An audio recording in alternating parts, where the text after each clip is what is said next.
इरशाद। चारों तरफ जो नफरत की बातें और एक तरफ मोहब्बत की दुकान लेकर के खड़े हम लोग। मैं पढ़ता हूँ 4 मिसरे। क्या कहना कि तुम्हारा रंग जहरीली हवाओं ने बनाया है, तुम्हारा रंग जहरीली हवाओं ने बनाया है, मुझे तो गांव के पेड़ों की छांव ने बनाया है, मुझे तो गांव के पेड़ों की छांव ने बनाया है।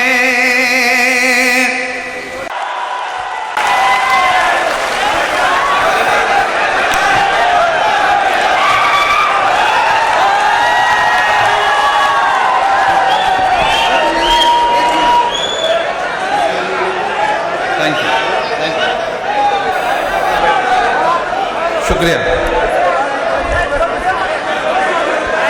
बहुत शुक्रिया आपकी इन बेपनाह मोहब्बतों के लिए। दाइस के साथियों से गुजारिश करता हूं कि जो जहां है वहीं बैठ जाए। 2 गुजारिश और है, ना तो मुझे कोई बुके देने आएगा ना कोई इनाम देने आएगा, ये आपसे गुजारिश कर रहा हूं। वो पैसा रखिएगा, वो किसी स्कूल में किसी जरूरतमंद को दे दीजिएगा। सुभान अल्लाह, सुभान अल्लाह, सुभान अल्लाह, सुभान अल्लाह। बहुत शुक्रिया आपका, आपने बहुत मोहब्बतों से इस मुशायरे को सुना है। मरहूम शेख इब्राहिम साहब की याद में मुनक्किद ये मुशायरा शेख गुड्डू की कोशिशों से, और मेरी आंखों के सामने बड़ी तादाद में मौजूद बरखरी है ना, ये जगह बरखरी, बरखरी धनबाद, खरखरी, खरखरी नहीं, मैंने तो जानबूझ करके गलत बोला था। मैं देखना चाहता था कि आप जाग रहे हैं या नहीं, सो तो नहीं गए।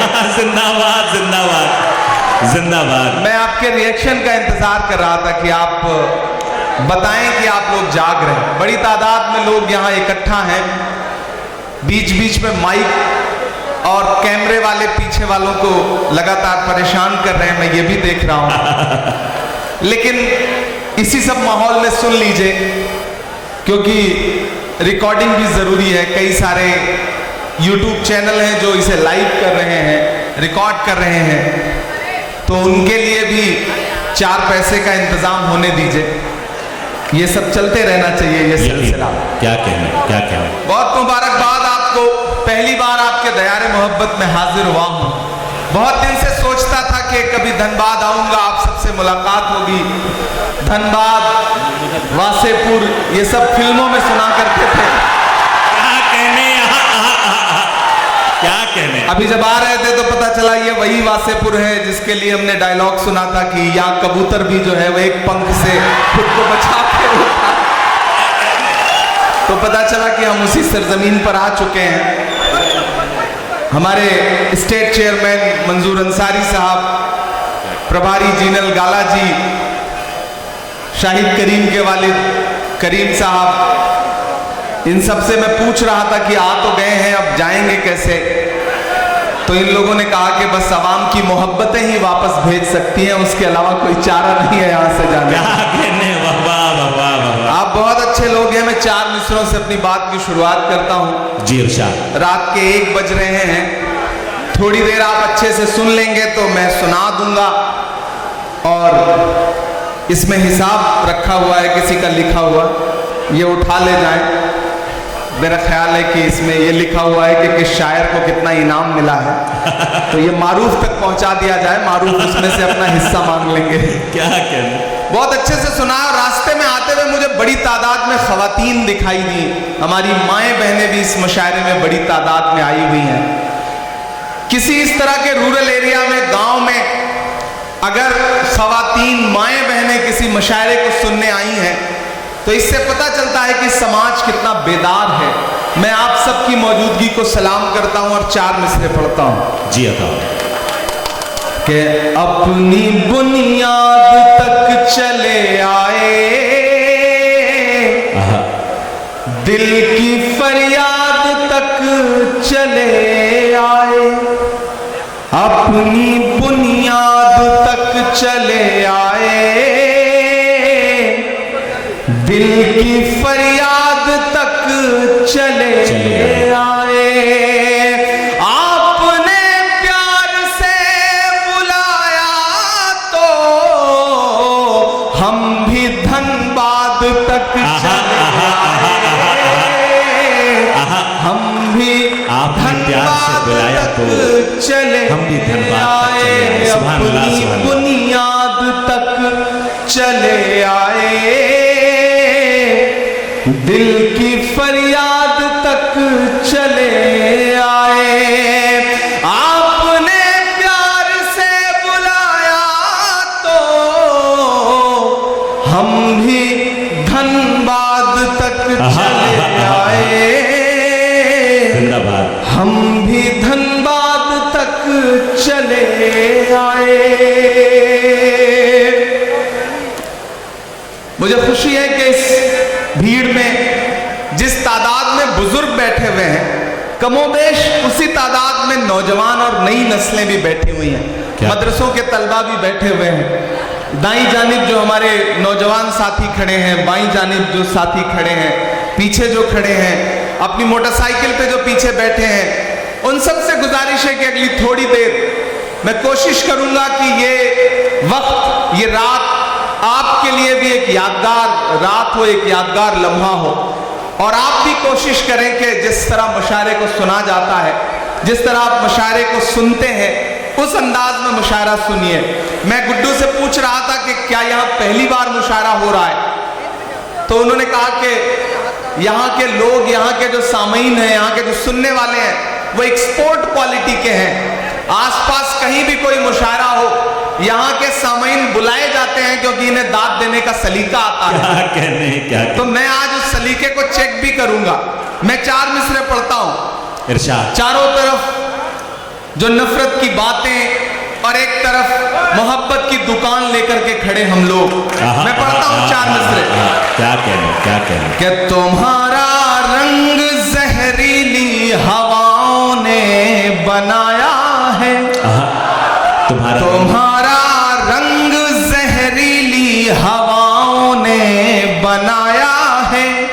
मुझे तो गांव के पेड़ों की छांव ने बनाया है, मुझे तो गांव के पेड़ों की छांव ने बनाया है। अमेरिका के प्रेसिडेंट के तौर पर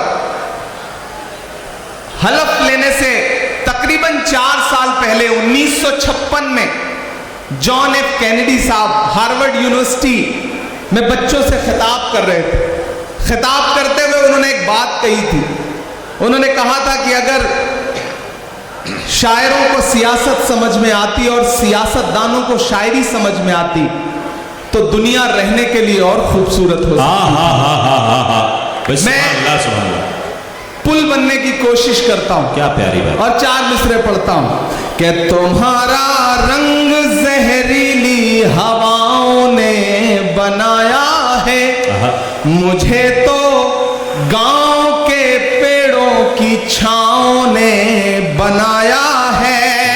विरासत की सियासत से नहीं हासिल किया कुछ भी,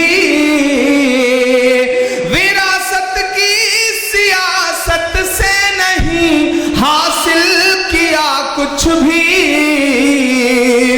मैं जो कुछ हूं मुझे मां की दुआओं ने, मैं जो कुछ हूं मुझे मां की क्या कहने दुआओं ने बनाया है। मैं जो कुछ हूं मुझे मां की दुआओं ने बनाया है। हमारे बंगाल के स्टेट चेयरमैन शमीम अख्तर साहब भी बैठे हैं। हमारे AICC के कई साथी यहाँ पे मौजूद हैं। धनबाद डिस्ट्रिक्ट कांग्रेस कमेटी के कई साथी मौजूद हैं। मैं धीरे धीरे अपने रंग तक आने की कोशिश करूंगा। किसी ने कहा है कि जब तक शेर अपनी कहानियां खुद लिखना नहीं सीखेंगे तब तक शिकारी अपनी कहानियों में खुद को महान बताते रहेंगे। आहा आहा आहा। मैं जिस तेवर के लिए जाना पहचाना जाता हूं, उस तेवर तक आपको पहुंचाने की कोशिश करूंगा। मुझको जालिम का तरफदार नहीं लिख सकते, कम से कम वो मुझे लाचार नहीं लिख सकते। जहां हथेली पे लिए बोल रहा हूं जो सच, उसको इस देश के अखबार नहीं लिख सकते, उसको इस देश के अखबार नहीं लिख सकते। दिल्ली के हाकिम ने, दिल्ली में बैठे हुए हाकिम ने पिछले दिनों आप पर तंज करते हुए बात कही थी कि पंचर बनाते हैं। सुना था यह जुमला। मैं एक गजल के 2-3 शेर सुनाता हूं आपको। हमारे साथी अल्ताफ भाई, शरफ साहब, चांदनी शबनम साहिबा, शाइस्ता सना साहिबा, हमारा शाहिद करीम और हमारे शानदार नाजिम मारूफ साहब। आप मारूफ साहब की निजामत को अगर आंख बंद करके सुनिए तो आपको लगेगा कि आप रेडियो पर बिना का गीत माला सुन रहे हैं और अमीन सायानी साहब बोल रहे हैं। बिल्कुल वैसी ही आवाज है इनकी। मैं पढ़ता हूं, आपसे दुआएं मांगता हूं, सुनिएगा। ये किसने कह दिया तुमसे कि बस पंक्चर बनाते हैं। ये इधर जो लोग हैं ये थोड़ी बहुत दाद देते हैं, जो पीछे बैठे हैं वो कसम खा के आए हैं। उन्हें लग रहा है कि उनकी दाद दिखाई नहीं पड़ेगी, सुनाई नहीं पड़ेगी। मैं आपको यकीन दिलाता हूं, आप दुआएं दे करके बताएं, मैं इंशाल्लाह आपकी धड़कनें सुन के बताऊंगा। यहां से वहां तक थोड़ी देर बिल्कुल मेरे रंग में रंग जाइए। ये किसने कह दिया तुमसे कि बस पंचर बनाते हैं। पहुंचाइएगा दिल्ली तक अगला मिसरा। ये किसने कह दिया तुमसे कि बस पंचर बनाते हैं। वतन पर हंस के जो कट जाएं ऐसे सर बनाते हैं। वतन पर हंस के जो कट जाएं ऐसे सर बनाते हैं।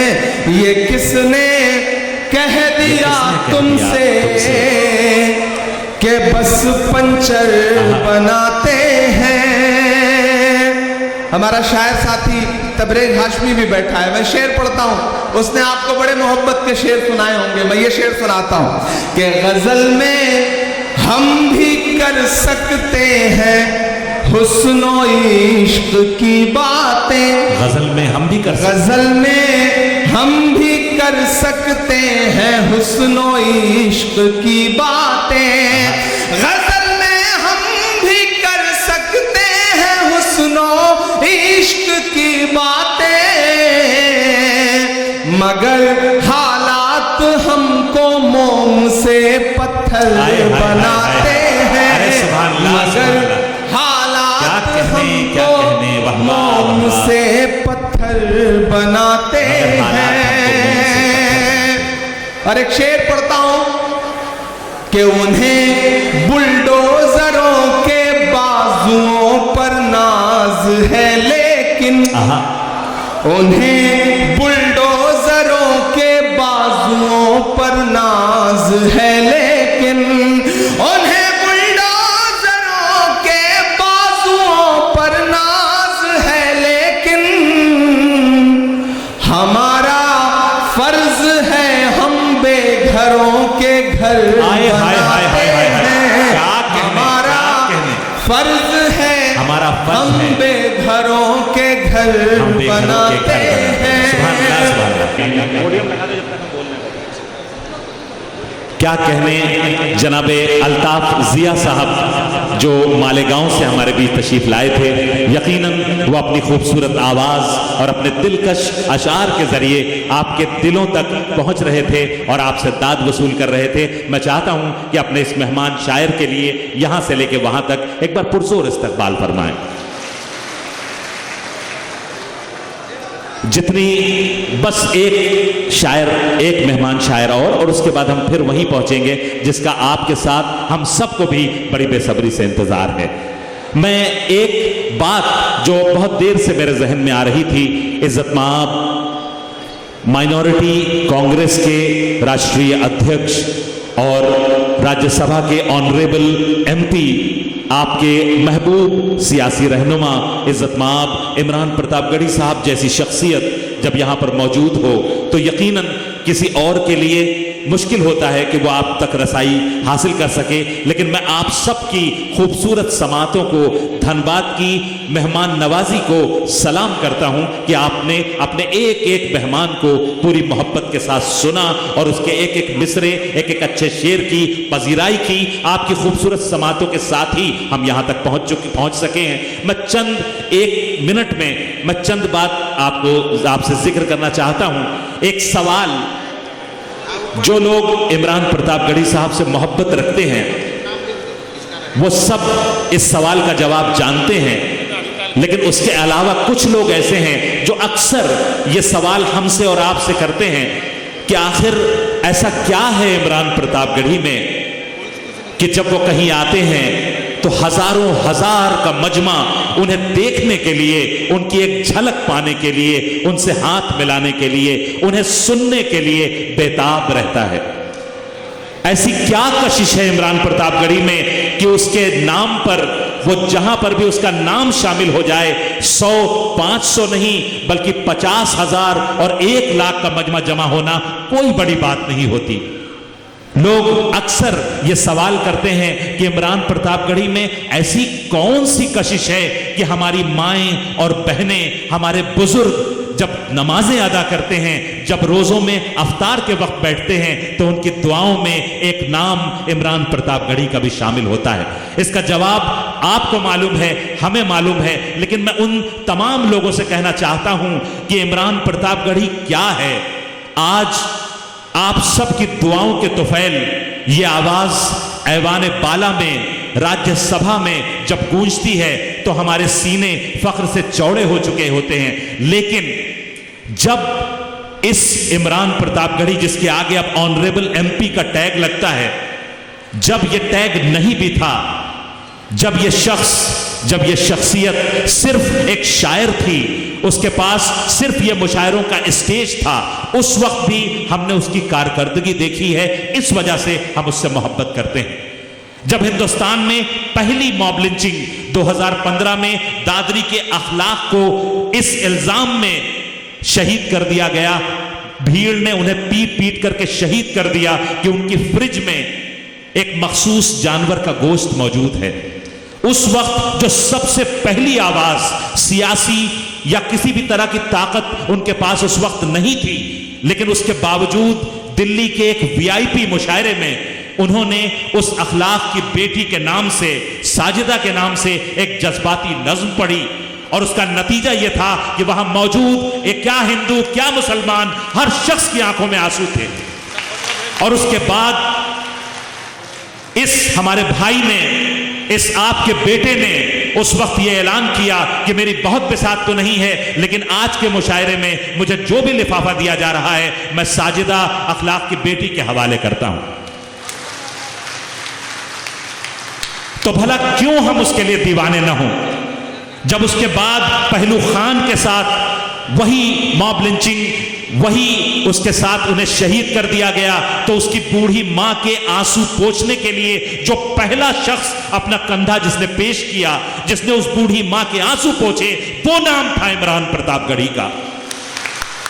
और न सिर्फ ये कि उनके आंसू पोंछे, बल्कि इनके लिए हर महाज पर, वो कानूनी जंग लड़नी हो या समाज में सरवाइव करने के लिए भारी माली मदद की जरूरत हो, दोनों इस हमारे भाई ने, इस आपके बेटे ने हमेशा फराहम की। बहुत से नाम हैं, हाफिज जुनैद जिन्हें ट्रेन में उनके भाई के साथ चाकू घोंप दिया गया, जिसकी वजह से बाद में उनकी मौत हो गई, उमर खान, रकबर, इन सब की कितनी ज्यादा बढ़ चढ़ के माली मदद की, उन पर नज़में कह करके पूरे हिंदुस्तान में जगह जगह लोगों के उनके दर्द में शरीक किया, वो नाम इमरान प्रतापगढ़ी का था। जब आप ही के जामताड़ा के तबरेज अंसारी को लिंच किया गया, उस पर इल्जाम लगा करके झूठा, और उससे नारे लगवाए गए, तो जो पहला शख्स पूरे हिंदुस्तान में, जो पहली आवाज आपके उस झारखंड के उस मजलूम के लिए गूंजी, वो आवाज थी इमरान प्रतापगढ़ी की। जेएनयू के नजीब को जब इस, आप सब अहले नजर हैं, आपको पता है नजीब के साथ क्या क्या गुजरा। जब नजीब गायब हुआ तो उसके मां के आंसुओं को अपनी नज्म में इस खूबसूरती से पिरोने वाला शायर कि हम सब के दिलों में वो नज्म बसती है। आप सबको उसके मिसरे याद हैं, वो नज्म रचने वाला और उस जुनैद के लिए पूरे हिंदुस्तान में जगह जगह उस शख्स के लिए जगह जगह प्रोटेस्ट करने वाला शायर, हमारा अपना, हमारा भाई, हमारा बेटा, यही इमरान प्रतापगढ़ी। जब इसने सीए एनआरसी के लिए इमरान प्रतापगढ़ी ने हैदराबाद में जाकर लोगों को झिझोड़ा, उनके जमीर को जगाने की कोशिश की और यह कहा कि मुझे बड़ा अफसोस हो रहा है कि इस हैदराबाद में शाहीन बाग क्यों नहीं है, इसकी पादाश में उस पर एफआईआर की गई। जब सीए एनआरसी के लिए वो जगह जगह पर प्रोटेस्टों में शामिल हो रहा था, रैलियों में शामिल हो रहा था, तो यूपी गवर्नमेंट की तरफ से 1 करोड़ रुपए का उसके खिलाफ नोटिस भेजा गया। लेकिन उसके बावजूद आपका ये भाई, आपका ये बेटा पूरे हिंदुस्तान में बेखौफ होकर घूमता रहा और 67 सभाएं, वो जनसभाएं जिसने शाहीन बाग मूवमेंट को ताकत दी, वो ताकत देने वाला अगर कोई नाम था तो वो नाम था आपके अपने इमरान प्रतापगढ़ी का। और ये सब उस वक्त हो रहा था जब उसके पास कोई ताकत नहीं थी।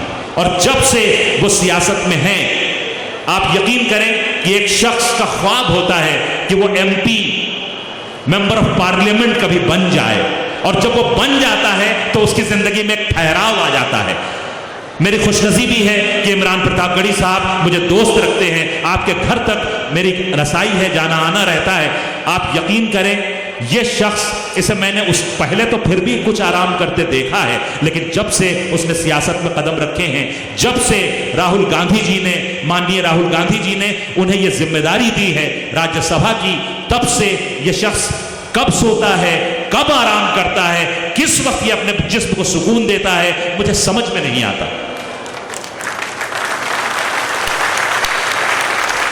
मुझे याद आते हैं तेलंगाना के इलेक्शंस, जिसे अपनी अना का मसला बना लिया था हमारे भाई ने, इमरान प्रतापगढ़ी साहब ने। रात दिन डॉक्टर ने आपको सख्ती से मना कर दिया था कि आप न निकलें, आपके ड्रिप के वो लगा हुआ था और वीगो, और उसके बाद वो रात में आकर के ग्लूकोज चढ़वाते थे, दवाएं लेते थे और दिन भर रैलियां करते थे, लोगों को झिझोड़ते थे। और उसका नतीजा ये है कि आज तेलंगाना में हम देख रहे हैं कि हमारी नफरतों की वो सरकार हट गई है और अब उसकी जगह मोहब्बतों के लोग वहां पर काबिज हुए हैं। मैं बहुत कुछ इनके बारे में बता सकता हूं, बस एक बात मैं माफी चाहता हूं इमरान प्रतापगढ़ी साहब से जो कहने जा रहा हूं, क्योंकि कई काम हैं जो वो बहुत खुफिया, मैं उसी का जिक्र करने जा रहा था। सीमांचल के हमारे भाई यहां पर मौजूद हैं। मैं एक बात आपको और बताता चलूं कि सीमांचल में जब बाढ़ आई और जिससे हजारों और लाखों लोग मुतासिर हुए, हुकूमत बाद में वहां पर आई है। सबसे पहला शख्स जो अपनी झोली में जो कुछ उसके पास था वो लेकर के माली मदद हाजिर हुआ और लोगों के आंसू पोंछे सीमांचल के बाढ़ पीड़ितों के, वो शख्स था यही आपका इमरान प्रतापगढ़ी। और एक आखिरी बात वो मैं गुजारिश कर दूं आपसे, जो बहुत कम लोग, जो बहुत खास, यहाँ पर सुशील भाई बैठे हुए हैं, शमीम भाई बैठे हुए हैं, गिनती के कुछ लोग हैं, जीनल साहिबा हैं, ये हम लोग शायद जानते हैं, उसके सिवा कम लोग जानते हैं कि न जाने कितने लोग हैं जो हिंदू और मुसलमान की तखसीस के बगैर, न जाने कितने लोग हैं जो इलाज के लिए दिल्ली आते हैं और उनकी किस किस तरह से इमरान प्रतापगढ़ी, ये आपका भाई, आपका बेटा मदद करता है। और न जाने कितने ऐसे बच्चे हैं कि जिनकी पढ़ाई का खर्च आपका यही भाई, आपका यही बेटा उठा रहा है। मैं माफी चाहता हूं, ये बातें यहां करने की नहीं थी, लेकिन मैं जज्बाती हो रहा हूं, तो मैं चाहता हूं कि आप भी, मेरे ख्याल में आप सब मोहब्बत करते हैं अपने इस भाई, अपने इस बेटे से, तो मैं आपको मजीद जज्बाती नहीं करना चाहता। मैं चाहता हूं कि दोबारा आपको मुशायरे की तरफ ले चलूं। और अब हमारी फहरिस्त में सिर्फ एक नाम बचा है, इज्जत माब शरफ नानपारवी साहब का, और उसके बाद हमें इमरान प्रतापगढ़ी साहब तक पहुंचना है। मैं आप सबसे इजाजत चाहता हूं कि 2-3 शेर की अगर इजाजत दे दें तो मैं बतौर शायर सिर्फ 2-3 शेर आपको सुना दें, लेकिन उसके लिए अगर पुरजोर आप तालियां बजा दें। जी मैं सिर्फ एक से 1.5 मिनट लूंगा। भैया कैमरा सेट करके बैठ जाओ। इस वक्त इन सब का महबूब इनकी निगाहों के सामने है, ये जरा सी भी आड़ बर्दाश्त न करेंगे। जिंदाबाद, धन्यवाद। मैं चंद शेर आपकी खिदमत में पेश कर देता हूं। मोहतरम साहब से इजाजत, एक मतला पेश करता हूं कि हमारे इसी बस 1.5 मिनट में अपना काम करके मैं वापस अपने काम पे जाऊंगा। उस 1.5 मिनट मुझे मोहब्बतों से नवाज दीजिएगा कि मुझे लगे कि मैं धनबाद से होकर आ रहा हूं और धन्य होकर जा रहा हूं। पेश करता हूं, गुजारिश करता हूं कि एक बार मुझे इजाजत दे दें। बहुत शुक्रिया भाई। यहां पर जो साथी खड़े हैं आपकी भी, मैं आपको भी सलाम करता हूं। मतलब पेश करता हूं कि हमारे मुंह पे उड़ाता हुआ वो धूल गया। क्या बात है। हमारे मुंह पे उड़ाता हुआ वो धूल गया, हम ही ने चलना सिखाया, हम ही को भूल गया। क्या बात है, वाह, बहुत खूब। हमारे मुंह पे उड़ाता हुआ वो धूल गया, हम ही ने चलना सिखाया, हम ही को भूल गया। और यहां नौजवानों की बड़ी तादाद है, 2 मिसरे उनकी नजर।